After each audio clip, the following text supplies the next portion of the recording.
আমরা অনেকগুলো বেগুন গাছ লাগিয়েছি, তো বেগুন আর খেতে পারি না, একটু বড় হতে না হতেই সবাই ছিঁড়ে নেয়। রাত্রেবেলায় কেউ না কেউ ঠিক নিয়ে নেবে, তাই এখন বেগুন বেশি বড় হওয়ার আগে আমরা ছিঁড়ে ফেলছি। তাই আজকে দেখতে এলাম বেগুন ছেঁড়া যায় কি না। এই দেখো এই বেগুনটা, এটা আর একটু বড় হবে, এইটা আরও বড় হবে, কিন্তু এগুলো রেখে দিলে মনে হয় না সকালে পাবো। আর একটা আছে, দাঁড়াও, এই দেখো, ঠিক আছে, এই বেগুনগুলো কিন্তু বড় হয়, কিন্তু ছিঁড়তে হবে এটা, না হলে আর কালকে হয়তো নাও পেতে পারি, তাই এটা ছিঁড়ে নিই। আর একটা জিনিস দেখাবো তোমাদের, সেটা হচ্ছে এই দেখো আমাদের গাছে কি সুন্দর কলা হয়েছে।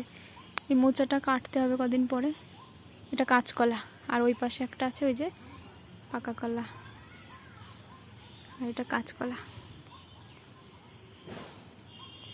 আরও অনেক শাক টাক অনেক কিছু লাগিয়েছি, তখন তো সন্ধ্যা হয়ে গেছে, ওই জন্য ভালো বোঝা যাবে না। লঙ্কা গাছ আছে এখানে, টক শাক আছে, কুমড়ো শাক আছে, কচু শাক আছে।